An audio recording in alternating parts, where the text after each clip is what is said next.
तो हेलो नमस्ते एंड जय श्री कृष्ण फ्रेंड्स, कैसे हो आप सभी। आशा करती हूँ कि सभी बढ़िया हो गए। यहाँ पे एक प्यारी सी मॉर्निंग की शुरुआत हो गई है, प्यारी सी चाय के साथ दिन की शुरुआत हो चुकी है मेरी। और आज मैं आप लोगों के साथ बिना किसी दिखावे का, फालतू का, ड्रामे का, वो उसके बगैर ना अच्छा सा एक मतलब कि जो एक सच्चा वाला मॉर्निंग रूटीन होता है एक होम मेकर का, कैसे एक गृहिणी अपने घर को संभालती है और ख़ास करके सर्दियों में कैसा रूटीन रहता है मेरा। तो यहाँ पे मैं सुबह उठ के फिर चाय पानी करके नहा धो के पूजा पाठ कर लिया है। उसके बाद मैं जब भी नहाने जाती हूँ तो हाथ के हाथ कपड़े साथ में धो ही देती हूँ। तो कपड़े बाथरूम में पड़े हुए थे, धुले, तो उनको मैं यहाँ पे सुखाने के लिए आ गई हूँ बाहर। देखिए, सुबह सुबह ना मैं ना अब मोबाइल बिल्कुल अवॉइड ही करती हूँ, क्योंकि सुबह उठ के सीधा मोबाइल अगर हाथ में आ गया ना तो समझ लीजिए कि घर का काम का इतना ज़्यादा लेट हो जाएगा। फिर टाइम से सबको खाना चाहिए, पीना चाहिए, सब कुछ चाहिए होता है, वो हम कर नहीं पाते और फिर ना हम लोग चिड़चिड़े से हो जाते हैं, गुस्सा करने लगते हैं। और हाँ, यहाँ पे एक रिक्वेस्ट कर दूँगी कि वीडियो में कुछ भी अच्छा लगता है तो प्लीज़ चैनल को सब्सक्राइब करके जाए, वीडियोज़ को लाइक एंड शेयर करें और अपने प्यारे प्यारे से कमेंट देने में बिल्कुल भी कंजूसी ना करें। ओके, कपड़े सुखा के मैं आ गई हूँ घर में। घर का क्लीनिंग का सारा काम बाकी है, सिर्फ मैंने ना मोटा मोटा झाड़ू ही निकाला था, क्योंकि मुझे भगवान की पूजा करनी थी, इसलिए बिना घर के झाड़ू निकाले आप पूजा पाठ नहीं कर सकते हो। तो इसीलिए बस यहाँ पे देखिए, और ये ना बच्चे लोग सुबह सुबह उठ के ना फिर से यहाँ पे ये ब्लैंकेट वैंकेट लेकर आकर बैठ जाते हैं सोफ़े पे। तो दोनों को हटाया है सोफ़े से, बोला है नहा धो के आओ। अब पता नहीं दोनों नहाने गए हैं या फिर रूम का दरवाज़ा बंद करके अंदर सो गए हैं, वो तो जाकर देखूंगी तभी जाकर पता चलेगा। तो सुबह सुबह ना मेरी क्लीनिंग की शुरुआत आज हो रही है अपने लिविंग रूम से, सोफ़ा की साफ़ सफाई से, क्योंकि ना सोफ़ा पे रात को देर नाइट तक हम तीनों माँ बेटे बैठ के ना बिग बॉस देखते रहते हैं और इधर से उधर, उधर से इधर पूरे सोफ़े पे ना हम लोग रगड़ते रहते हैं। तो होता ये है ना कि बहुत ज़्यादा ये फैल जाता है। तो अब सुबह क्लीनिंग करने की शुरुआत सबसे पहले लिविंग रूम से की है, तो सबसे पहला सोफ़ा क्लीन ही होगा। और अगर इस तरह से ना मतलब कि भले ही आपका झाड़ू नहीं लगा है, लेकिन आपने डस्टिंग कर ली और अच्छे से चीज़ों को समेट के रख दिया है ना, तो आपका घर सच में बढ़िया में बहुत अच्छा लगता है। सिर्फ उसके बाद आप एक अच्छा सा झाड़ू लगा लो, तो पोछा नहीं भी लगा होगा ना तो भी लगेगा कि हाँ, घर एकदम साफ़ सुथरा है।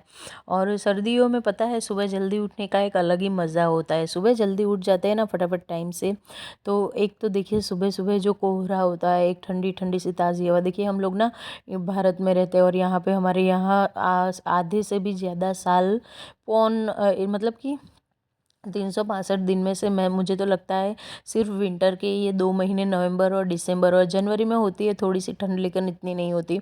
तो 2 ही महीने हमें ठंडा ठंडा मौसम मिलता है, तो क्यों ना हम इसको एंजॉय करें, मेरा तो ये मानना है। आप लोगों का क्या मानना है कमेंट करके ज़रूर बताना। तो ठंड के मौसम में ना सुबह जल्दी उठ के, ठंड का मुझे तो ठंडी वैसे भी बहुत ज़्यादा पसंद है, तो सबको पसंद होती है, और सर्दी की सुबह का तो क्या ही कहना। तो थोड़ा सा ना उसका आनंद लेना बहुत ज़्यादा ज़रूरी होता है। वो आनंद अगर आप सुबह जल्दी उठोगे तो ही मिलेगा। देखिए फिर सूरज के निकलने के बाद आपको ना वो खुशी महसूस नहीं होगी। उठने के बाद थोड़ी सी एक्सरसाइज भी कर लेती हूँ, या फिर मॉर्निंग वॉक पे चली जाती हूँ और सुबह आंवले का जूस पीती हूँ। उसके बाद बाकी सब कुछ करती हूँ। तो यहाँ पे मैं दाल चावल आज बनाने थे, तो नहीं, दाल ढोकली बनानी थी। अब दाल ढोकली का पता है क्या है मेरा सिनेरियो। शाम को ना कल मैंने थेपले बनाए थे, अब पूरी सर्दी मेरा ये रूटीन चलने वाला है। या फिर दिन में या फिर शाम को जब भी थेपले बनते हैं ना, तो थेपले का मैं आटा ज़्यादा ही गूँथ के रख देती हूँ। क्यों? क्योंकि मुझे बनाने होते हैं दाल ढोकली दूसरे दिन। हाँ, और या फिर दिन में बनाए है तो शाम को बनाए तो दिन में। तो उसका आटा ना थोड़ा सा मैं रख देती हूँ। तो यहाँ पे मैंने दाल और चावल बॉईल करने के लिए रख दिए। अब मैं जब तक बाकी की क्लीनिंग करूँगी तब तक ना मेरा ये दाल चावल बॉईल हो जाएगी। उतने में फ्रेंड्स का फ़ोन आ जाता है, उनसे बातें करते करते मेरे काम पता नहीं कब हो जाते हैं, समझ में नहीं आता। अब किचन में आई तो बर्तन का टोकरा पड़ा हुआ था, तो उनको अरेंज किया। उसके बाद फिर सोचा चलो अब बर्तन का ये जो बास्केट खाली किया है तो हाथ के हाथ बर्तन भी धो ही देती हूँ, बाकी की डस्टिंग बाद में करती हूँ।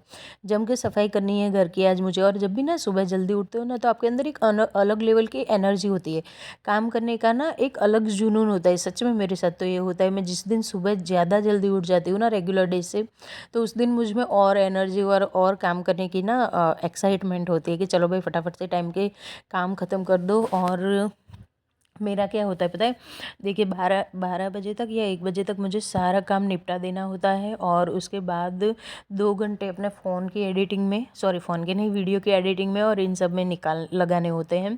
तो उसके लिए ना मुझे 1-2 घंटा चाहिए होता है। खाना खाने के बाद थोड़ा रेस्ट भी चाहिए होता है। तो 2 बजे ना युग को ट्यूशन छोड़ने जाना होता है। जो मेरा छोटा बेटा है उसको मुझे ट्यूशन छोड़ने जाना होता है 2 बजे। तो मेरा ये रहता है कि 2 बजे से पहले ना मुझे 1 आध घंटे का नैप मिल जाए या तो फिर थोड़ा सा रेस्ट मिल जाए। तो सुबह मैं क्या करती हूँ, उसको छोड़ने जाने से पहले वीडियो की एडिटिंग करती हूँ और उसको छोड़कर आने के बाद वीडियो को वॉइस ओवर और अपलोड का ये सब जो भी काम होता है वो सब करती हूँ। ट्राई करती हूँ कि बस मेरा ना ये रूटीन सेट रहे, तो मैं ना तो ही मैं डेली व्लॉग अपलोड कर पाऊँगी। क्योंकि ना डेली व्लॉग तो बन जाते, एक तो दिन छोटे छोटे से होते हैं सर्दियों में और बहुत कुछ ध्यान रखना होता है, बहुत कुछ काम होते हैं और दिन बहुत ज़्यादा छोटा होता है। पता नहीं कब सुबह से शाम हो जाती है काम करते करते।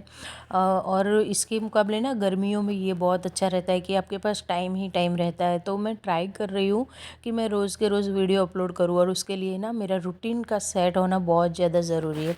देखिए वर्किंग वूमन जो होती है, जो लोग नौकरी करते हैं, वूमन हो या जेंट्स हो, लेकिन लेडीज़ के ऊपर ना थोड़ी जिम्मेदारियाँ घर की ज़्यादा रहती है। जेंट्स लोगों को उठ के रेडीमेड नाश्ता मिलता है और उनको खुद के कपड़े पहन के नहा धो के चले जाना होता है। लेकिन लेडीज़ को ना बाहर भी काम करने जाना है, तो सुबह जल्दी उठ के ना अपना घर का सारा काम निपटा के, इवन खाना पीना तो बना के जाना ही पड़ता है।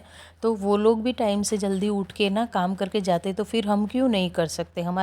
मैं भी ये यूट्यूब पे एक तरफ की जॉब ही कर रही हूँ। ओके, तो फिर मुझे भी अपने काम को टाइम देना बहुत ज़्यादा ज़रूरी होता है।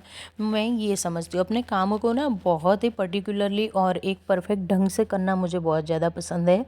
तो यहाँ पे ना मैं आ गई थी। अब एक मेरे पास ये जो आर्टिफिशियल फ्लावर था वो बहुत काफ़ी गंदा हो रहा था, जो डाइनिंग टेबल पे ही रहता था। और यहाँ पे ना रात को गुलाब जामुन बच्चों ने खाए थे, तो उसका जो लिक्विड पार्ट होता है वो थोड़ा सा गिराया हुआ था, तो वो घिसने में टाइम लग गया। उसके बाद मैं कल इवनिंग में फ्रूट्स लेकर आई थी, तो ये भी मैं बास्केट में निकल के डाइनिंग टेबल पे रखूँगी ताकि सबको दिखे और सब लोग आकर जब भी यहाँ से गुजरे खा ले टाइम से। अदरवाइज़ होता है ये ना कि फ्रिज में रख दो तो पड़े पड़े सड़ जाते, कोई भी निकाल के खाने के बारे में सोचता ही नहीं। यहाँ पे मैंने ये वाला कॉर्नर थोड़ा खाली किया था, आगे के व्लॉग आप लोगों ने देखे होंगे तो पता होगा। तो इस कॉर्नर पे ना ये ट्रे मैं एक लेकर आई थी, बहुत ही अच्छी मेटल की ट्रे है। तो उसको सेट करके वहाँ पे मैंने अपना इलेक्ट्रिक चॉपर अरेंज कर दिया। ये सब चीज़ें ना रोज़मर्रा के जीवन में बहुत ज़्यादा ज़रूरी होती है। डेली कुकिंग में ना मुझे चॉपर चाहिए होता है, और इलेक्ट्रिक चॉपर है तो थोड़ा सा अच्छे से संभाल के रखना पड़ता है।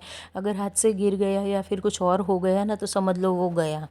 और इतनी महंगी चीज़ें संभाल के रखना भी ज़रूरी होता है, तो मैं ना प्लेटफॉर्म पर ही रखना उसे पसंद करती हूँ। उसके बाद ये जो सर्विस टेबल है ये मैं क्लीन कर लूँगी।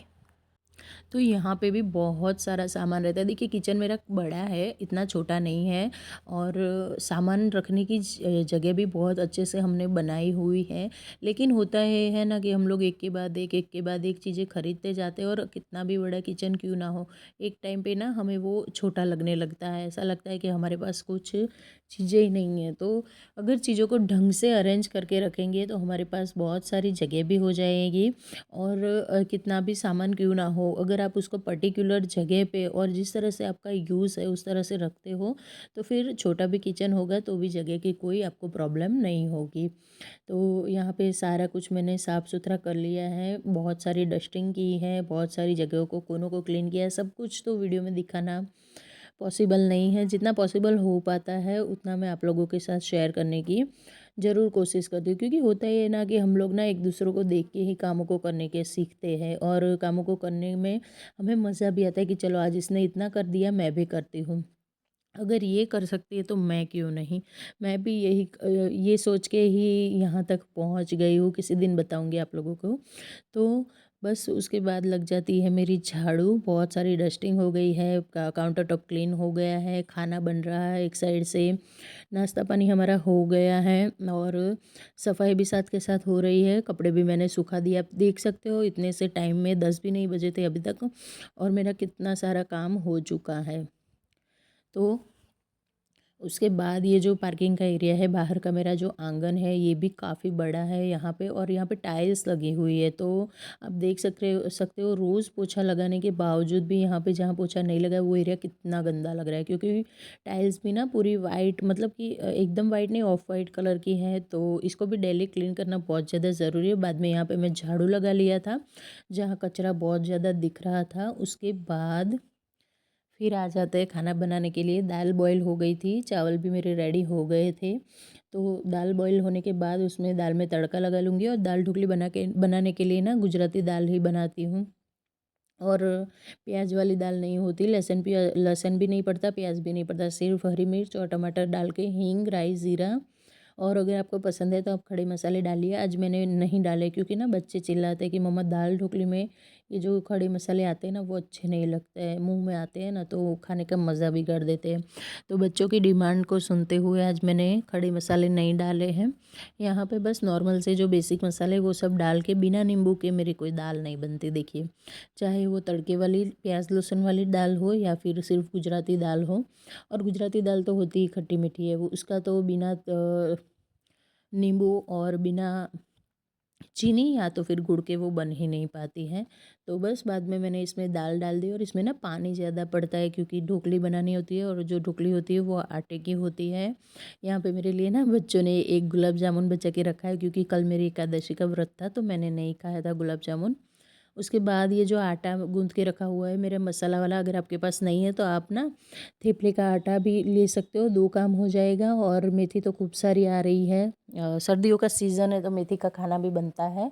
आप लोगों ने कितनी बार मेथी के थेपले बनाए हैं कमेंट करके ज़रूर बताना मुझे, क्योंकि हमारे गुजराती घरों में तो मेथी के थेपले बनने कब से स्टार्ट हो चुके हैं, जब से मेथी आई है तब से। नहीं भी होती तो भी हम लोग बना लेते, कसूरी मेथी से भी बहुत अच्छे बनते हैं थेपले। तो बस इस तरह से रोटी बेल लेनी है लंबी सी, और थोड़ी सी पतली रखनी होती है क्योंकि रोटी को बॉईल भी करना पड़ता है, रोटी रोटी दाल में ही पकेगी। तो इसीलिए यहाँ पे बस अब इसको इस तरह से दाल में डाल देंगे। ऐसे 4-5 रोटियाँ बना के मैं इस तरह से इनको कट लगा के फिर दाल में डाल दूँगी, और रेडी है हमारी दाल ढोकली। बहुत यम्मी टेस्टी बनी थी। उसके बाद मैं युग को छोड़ने के लिए ट्यूशन निकल गई। यहाँ पे ट्रेन पे कुछ हादसा हो गया था, गाय आ गई थी बीच में, तो डेथ हो गई थी गाय की, इसलिए काफ़ी ज़्यादा टाइम तक हमें खड़ा रहना पड़ा। तो फ्रेंड्स ये था मेरा आज का छोटू सा वीडियो। आशा करती हूँ कि आप लोगों को पसंद आया होगा। मिलती हूँ नेक्स्ट व्लॉग में, तब तक के लिए राधे राधे फ्रेंड्स।